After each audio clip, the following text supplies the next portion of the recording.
जम्मू कश्मीर के पहलगाम में हुए आतंकी हमले के बाद भारत और पाकिस्तान के बीच तनाव चरम पर है। दोनों देशों की ओर से सीमा पर तनातनी देखने को मिल रही है।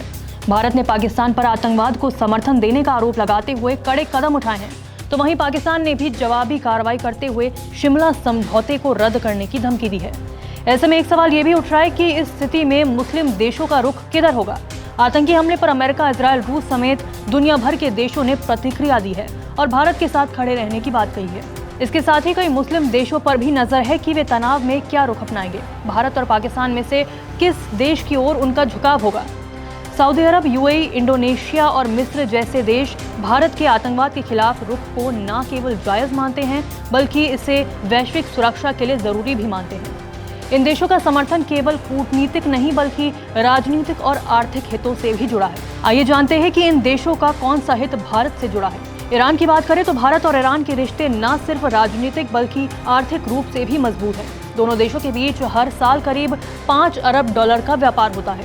ईरान भारत को बड़ी मात्रा में तेल भी निर्यात करता है। ईरान के चाबहार बंदरगाह को लेकर ईरान और भारत के बीच साझेदारी है, जो दोनों देशों के बीच व्यापार, ऊर्जा और सुरक्षा सहयोग को बढ़ावा देती है। भारत ने चाबहार बंदरगाह के विकास के लिए सहायता प्रदान की है, जिससे दोनों देशों के रिश्ते और ज्यादा मजबूत हो गए हैं। ऐसे में मानना गलत नहीं होगा कि ईरान भारत के साथ ही खड़ा रह सकता है।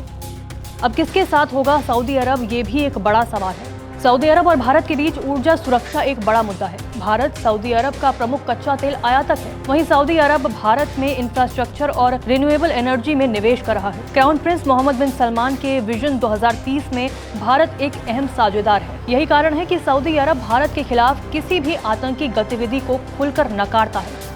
हाल ही में सऊदी अरब में पाकिस्तानी भिखारियों की बढ़ती संख्या पर वहां की सरकार ने एक्शन लिया था। यानी भारत पाकिस्तान के मुद्दे पर सऊदी अरब भारत का साथ दे सकता है। यूएई की स्टैंड की बात करें तो जब भी मुस्लिम मुल्कों की बात होती है तो यूएई उनमें एक बड़ा स्थान रखता है। यूएई और भारत के संबंध पिछले 1 दशक में ऐतिहासिक ऊंचाई पर पहुंचे हैं। दोनों देशों के बीच द्विपक्षीय व्यापार 85 अरब डॉलर तक पहुंच गया है। यूएई भारत का तीसरा सबसे बड़ा ट्रेड पार्टनर है और भारत यूएई का दूसरा सबसे बड़ा पार्टनर। ऐसे में यूएई किसी भी दूसरे पक्ष के साथ खड़ा नहीं हो सकता जो भारत की सुरक्षा के खिलाफ हो। अब बांग्लादेश का क्या रुख होगा, इस पर बात करें तो बीते कुछ समय में भारत के खिलाफ बागी तेवर दिखाने वाले बांग्लादेश ने पाकिस्तान से करीबियां बढ़ाई है। बांग्लादेश न्यूट्रल रह सकता है। इसके कई कारण हैं। इन दिनों वहां अंतरिम सरकार की सत्ता है। इसके मुखिया मोहम्मद यूनुस लगातार भारत के विरोध में बोल रहे हैं, लेकिन बांग्लादेश इतना बड़ा नहीं है कि वो इस मामले में भारत का विरोध कर सके या पाकिस्तान का सपोर्ट कर सके। ऐसे में माना जा रहा है कि बांग्लादेश हालिया मसले पर न्यूट्रल रह सकता है, क्योंकि उसे अपने व्यापारिक हित को भी देखना है। इसके अलावा कतर भी न्यूट्रल स्टैंड ले सकता है, क्योंकि सऊदी यूएई के साथ कतर में भी बड़ी संख्या में भारतीय कामगार रहते हैं। दोनों देशों के बीच आर्थिक रिश्ते मजबूत हैं। वहीं दूसरी ओर पाकिस्तान के साथ कतर के रिश्ते सहयोगात्मक रहे हैं, तो कतर भी न्यूट्रल रह सकता है। अब अफगानिस्तान का स्टैंड किसके पक्ष में होगा, ये भी एक बड़ा सवाल है। पाकिस्तान के साथ अफगानिस्तान के रिश्ते बेहद जटिल रहे हैं। पाकिस्तान से उनके संबंध ठीक नहीं है। वहीं भारत ने अफगानिस्तान में विकास परियोजनाओं में निवेश किया है, जिससे दोनों देशों के बीच सहयोग बढ़ा है। वहीं अफगानिस्तान की हर मुश्किल घड़ी में भारत उसके साथ खड़ा रहा है। इसके अलावा इंडोनेशिया, तुर्की समेत कई मुल्कों के न्यूट्रल स्टैंड रखने की उम्मीद है।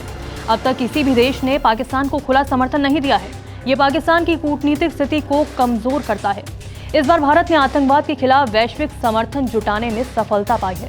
यानी भारत के आगे पाकिस्तान अब दुनिया में अलग थलग पड़ता हुआ दिखाई दे रहा है।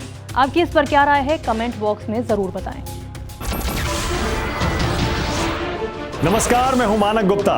अगर आपको हमारा ये वीडियो पसंद आया हो तो इसे लाइक और शेयर जरूर करें, और हाँ, हमें सब्सक्राइब और फॉलो करना ना भूलें, ताकि आप देश और दुनिया की कोई खबर मिस ना करें। तो जुड़े रहिए हमारे साथ और देखते रहिए न्यूज़ 24।